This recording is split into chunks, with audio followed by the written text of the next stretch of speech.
They all laughed when they set him up. It was supposed to be a harmless joke among coworkers, something to lighten a tiring week at the small repair shop where Imran worked. He was the quiet one. The one who arrived early, left late, and rushed home to his 10-year-old daughter as if the world lived in that tiny apartment with her. No one really knew much about him except that he never complained and always showed up. So when the boys decided to arrange a blind date for him, they did it with a grin, nudging one another as if they were children again. They whispered about the woman they had picked. A woman most people ignored. Her name was Farah. She came to the shop occasionally to have her scooter serviced. She was large and walked with a soft shuffle. She rarely looked anyone in the eye. She always spoke in a slow, quiet voice. They expected Imran to be embarrassed. They expected him to refuse. But after a moment of surprise, he simply nodded. He thanked them even, which ruined the fun for the boys. They had wanted a reaction. Instead, Imran went home and told his daughter he had a meeting that evening.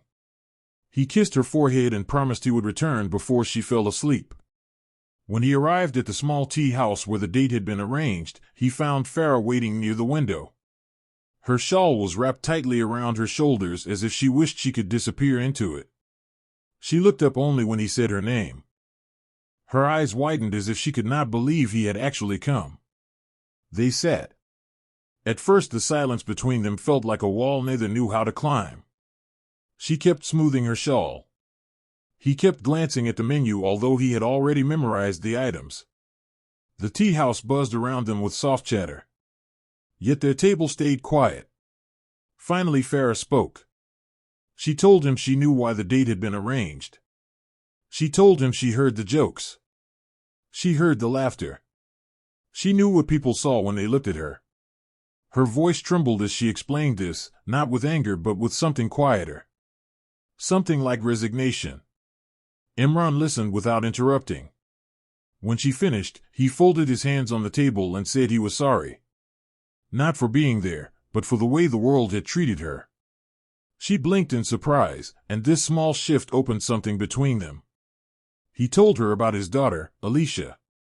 He told her how hard it had been since her mother left. He told her how he pushed through each day because giving up was not an option when a child depended on you. As he spoke, she watched him with growing warmth, as if she were seeing a side of him no one else bothered to notice. Soon they were talking like old friends. She laughed softly at his stories. He leaned forward when she described how she painted late at night so no one would see her at work. She said she was good with colors but terrible at believing anything she created mattered. He told her he wished he had half her courage. She looked at him in confusion. He explained that showing up despite fear was courage, even if the world never recognized it. Hours passed without them noticing. When he finally stood up to leave, he thanked her for her company. She tried to smile, though her eyes shone with the belief that this had been a one-time kindness. He sensed this and paused. He told her he would like to meet again if she wished. Her breath caught. She nodded once, barely trusting her own voice. On his way home he felt something light in his chest, something he had not felt in years. When he walked through the apartment door, his daughter ran into his arms. She asked him how the meeting went. He told her it had been good. Really good.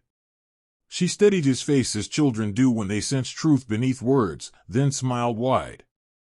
During the next few weeks he and Farah met again and again.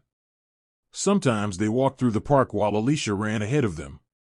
Sometimes they shared tea in the same quiet corner of the tea house. Farah began to open up.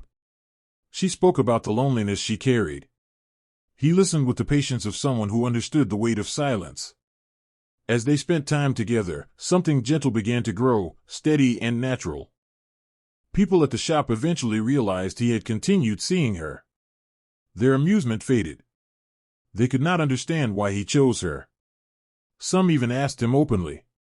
They expected him to be embarrassed. Instead, he answered in a calm, steady voice. He said she made him feel seen. He said she listened.